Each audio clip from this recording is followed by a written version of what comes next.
जी हाँ दोस्तों, मोदी राजनाथ के विरुद्ध पूर्व सेना अध्यक्ष का 76 सेकंड का वीडियो आ गया बाहर। अब क्या करेंगे साहब? राहुल संग आगे उस वक्त के सेना अध्यक्ष जनरल नरवणे।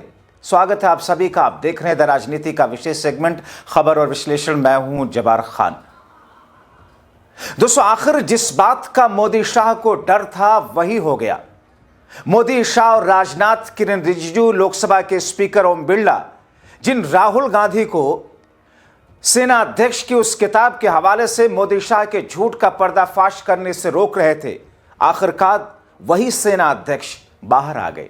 सेना अध्यक्ष का एक वीडियो सामने आ गया 76 सेकंड का, जिस वीडियो ने मोदी शाह के सारे झूठ की बिसात को चकनाचूर कर दिया, बिसात को फाड़ दिया। दोस्तों आपको मैं बताऊं कि जो बात मोदी और शाह की जो पोल राहुल गांधी संसद में खोलना चाह रहे हैं, जिसको हर हाल में मोदी शाह राजनाथ रोकना चाह रहे हैं ताकि चीन का भारत पर अटैक और चीन का भारत पर घुस आने वाला सच बाहर ना आ सके। आपको याद है ना, उसी पर मोदी ने कहा था जिस वक्त गलवान में चीनी सेना भारतीय सरहदों में घुस रही थी, टैंक घुस रहे थे, तब मोदी साहब ने क्या कहा था काफी दिनों के बाद? न कोई घुसा था न कोई घुसाया है, मतलब सब कुछ सेफ है। मगर दोस्तों यही सबसे बड़ा झूठ था, क्योंकि उस वक्त के सेना अध्यक्ष ने अपनी किताब में लिखा है। अब दोस्तों उसी पर उस समय के सेना अध्यक्ष ने पोल खोली है, किताब लिखकर उसी को राहुल संसद में बताना चाह रहे हैं। मगर सरकार घबराई हुई है, क्योंकि सरकार तो बस हिंदू और मुसलमान करके किसी तरीके से सत्ता हथियाती रही है, इसीलिए संसद में राहुल को बोलने नहीं दे रहे। दोस्तों बस सिर्फ 2 मिनट इंतजार कीजिए, आपको उस वक्त के सेना अध्यक्ष नरवणे का वो वीडियो आपको दिखाते और सुनाते हैं, वो बयान जो मोदी शाह और राजनाथ का झूठ का पुलिंदा खोल रहे हैं। मगर दोस्तों उससे पहले आपको मोदी के मंत्री के थेथरे और गलत बयानी झूठ सुनवाते हैं। क्यों कह रहा हूं झूठ और गलत बयानी, वो भी आपको बताता हूं। सबसे पहले आप सुन लीजिए, ये भी मोदी जी की तरह महान एक्टर बनने की कोशिश कर रहे हैं। किस तरीके से मोदी के मंत्री किस अंदाज में थेथराई कर रहे हैं। कांग्रेस के नेताओं को कहा है कि नेता प्रतिपक्ष राहुल गांधी जी अपना भाषण को कंटिन्यू कर सकते हैं, लेकिन जो फॉर्मर आर्मी चीफ ने जो बात नहीं कहा और जो सत्य नहीं है या जो रूल में परमिशन नहीं है, ऐसे बातों को जिद पकड़ करके ज़बरदस्ती बोलने का कोशिश ना करें, जिसमें दूसरे पार्टी के एमपीज का चांस भी ख़त्म हो रहा है। कई एमपीज बोलने के लिए तैयार थे, कल भी बाकी पार्टी के एमपीज सब तैयार करके आए, बोलने का मौका नहीं मिला। आज भी सारा एमपीज मेरे पास आ रहे हैं, स्पीकर को भी कह रहे हैं कि एमपीज को बोलने का मौका नहीं मिल रहा है। तो एक एमपी राहुल गांधी जी का वजह से बाकी एमपी का बोलने का मौका खत्म हो रहा है, ये तो ठीक बात नहीं है। कांग्रेस पार्टी ने कहा कि नहीं, राहुल गांधी जी को उस पॉइंट को बोलने के लिए दिया जाए। तो हमने ये बताया कि क्योंकि इस पे निर्णय हो चुके हैं चेयर से और इसमें हम ढील नहीं दे सकते हैं, क्योंकि ये परंपरा में नहीं आता है। जो लोकसभा स्पीकर का रूलिंग आ जाने के बाद राहुल गांधी जी हाउस का एक सदस्य हैं, उसको भी मानना होगा, वो सदन से ऊपर तो है नहीं। इसलिए मैं चाहता हूं कि डेडलॉक, हमारा तरफ से डेडलॉक नहीं है।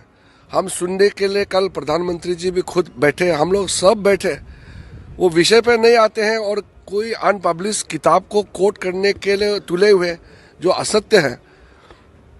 दूसरा, अभी राज्यसभा में कांग्रेस पार्टी ने वॉकआउट किया इंडिया यूएस ट्रेड को लेकर के, ये झूठ फैला रहे हैं, ये ठीक नहीं है।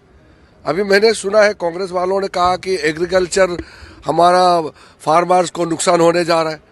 ऐसा झूठ नहीं फैलाना चाहिए। पर सर चलेगी सदन? नहीं, वो तय करेंगे, अभी तय नहीं किया। सदन चलेगा क्योंकि 2 बजे के बाद सदन के लिए अभी 2 बजे हमने फिर कहा है कि 2 बजे राहुल गांधी ही शुरू करे, हम सुनने के लिए आएंगे। दोस्तों आप देखिए, इसी को कहते हैं सफेद झूठ। संसदीय कार्य मंत्री हैं, कैबिनेट मंत्री हैं, संसदीय कार्य मंत्री होकर सफेद झूठ परोस रहे हैं किरण रिजिजू साहब। दोस्तों क्यों उन्हें झूठा कह रहा हूं, आपको दिखाता हूं कि उस वक्त के भारत के सेना अध्यक्ष के बयान और उनका वीडियो, जिसे खुद आप समझ जाएंगे कि जब उस वक्त के सेना अध्यक्ष ने उस 76 सेकंड के 72 सेकंड के वीडियो में जो कुछ कहा है, उससे मोदी, शाह और राजनाथ सिंह और किरण रिजिजू का झूठ आपको समझ आएगा।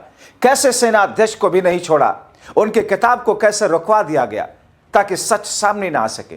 इसी का खुलासा खुद कर दिया पूर्व सेना अध्यक्ष नरवणे ने, जिस पर मोदी, शाह, राजनाथ बौखलाए हुए हैं।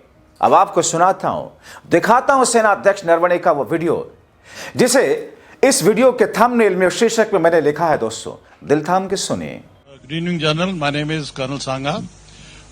I just want to ask you why your first book was not cleared and published. Even I want to know that. No, surely you must be knowing something. No, it's up to as I said, my job was to write the book and give it to the publishers. It is for the publishers to get the permission from the MOD. They have given it to them, and it is still under review. It's been under review for more than a year now. The publishers and the MOD are in constant contact with each other. So it's not for me. It's beyond. Not for me to actually follow up. It is the publishers. The ball is in the publishers and the MOD court. But I enjoyed writing the book, for better or for worse, and that's that. Was there something before that also that made these authorities not to publish your book? That, as I said, is for the MOD to give the clearance as and when they deem fit. Okay, thank you. That itself is a mystery, isn't it? So you'll have to wait for the... अब दोस्तों, आपने खुद सुना, जिनकी किताब है, जिसे मोदी, शाह ने उस किताब को छपने से रुकवा दिया ताकि चीन के टैंक और चीनी आर्मी भारत में जिस वक्त घुस रहे थे, उस वक्त का सच सामने ना आ सके, जिस सच को सेना अध्यक्ष लाना चाहते थे और अपनी किताब के जरिए उस सच को ला रहे थे कि क्या हुआ था उस वक्त, कैसे उस समय उन्होंने रक्षा मंत्री राजनाथ सिंह को फोन किया, कैसे उन्होंने राजनाथ सिंह ने उनको 2 से ढाई घंटे लटकाया, प्रधानमंत्री मोदी से को फोन किया, लेकिन कहा यह गया आप लोग कोई कदम नहीं उठाएंगे जब तक कि ऊपर से कोई आदेश न दिया जाए। मगर नरवणे ने बता दिया कि कैसे एमओडी ने रुकवाया उनकी किताब को। एमओडी दोस्तों, 1 साल हो गए उस किताब में जो सच लिखा हुआ है, सेना अध्यक्ष, उस वक्त के सेना अध्यक्ष के जरिए उसे बाहर नहीं आने देने के लिए यही रास्ता बचा है मोदी सरकार के पास कि उस किताब को छपने न दिया जाए। यही सबसे बड़ी मिस्ट्री है। आखिर क्यों? अब क्या कहेंगे मोदी, शाह और राजनाथ और किरण रिजिजू साहब? सब खामोश हैं, सबकी चोरी मारो पकड़ी गई है। राहुल गांधी जी ने एक ऐसा मुद्दा सामने लाने की कोशिश की जो राष्ट्रीय सुरक्षा का मुद्दा है। जब देश पर संकट आता है, कोई नेबरिंग कंट्री देश पर हमला करने की तैयारी में आपके सैन्य और टैंक के साथ भारत की सीमा पर घुसता है, तो उस वक्त जो पॉलिटिकल लीडरशिप है उसने निर्णय लेना चाहिए कि हमको क्या करना है, क्या नहीं करना है। जनरल नरवणे बार बार कोशिश कर रहे थे कि हमें आदेश दीजिए, हमारे लिए क्या आदेश है। तो हमारे डिफेंस मिनिस्टर, हमारे प्राइम मिनिस्टर, राष्ट्रीय सुरक्षा सलाहकार निर्णय लेने से बच गए और भाग गए। यही तो राहुल गांधी दरअसल कहना चाह रहे थे, यही तो राहुल गांधी बताना चाह रहे थे कि दोस्तों, जो स्थिति चीन और भारत की सरहदों को लेकर उस वक्त गलवान के समय में जो कुछ हुआ, मोदी सरकार ने झूठ परोसा, क्योंकि मोदी सरकार दरअसल सक्षम ही नहीं है सरहदों की हिफाजत करने के लिए। यही राहुल गांधी कहना चाह रहे थे, क्योंकि शाह साहब क्या कहते हैं, घुसपैठियों को रोका नहीं जा सकता। जिस तरीके की डेमोग्राफी है राज्यों की, जिस तरीके की स्थिति है, कैसे रोक सकते हैं घुसपैठियों की? और फिर देश की सरहदों को चीन के जरिए किस तौर पर इंक्रोच किया गया, मगर मोदी, शाह खामोश रहे, राजनाथ सिंह खामोश रहे। ये उस किताब में लिखा हुआ है। 2.5 घंटों तक किसी तरह का कोई आदेश नहीं दिया गया। दोस्तों, क्या कहता है ये स्थिति कौन सी है? और इस स्थिति को लेकर के जब सच, संसद से बेहतर कौन सी जगह हो सकती है सच की? अगर राहुल गांधी रैलियों में बोले, नुक्कड़ सभाओं में बोले, तो ये कहेंगे कि देखिए कुछ भी बोलते हैं। इसीलिए राहुल गांधी ने चुना संसद का पटल, मगर मोदी, शाह और राजनाथ घबराए हुए हैं। इसीलिए लगातार 3 दिनों से राहुल गांधी को बोलने नहीं दिया जा रहा। अब दोस्तों सोचिए, आप तय कीजिए चल क्या रहा देश में। आपने जिनको सत्ता के शिखर पर बिठा रखा है, कर क्या रहे हैं? अपनी राय कमेंट बॉक्स में जरूर लिखें।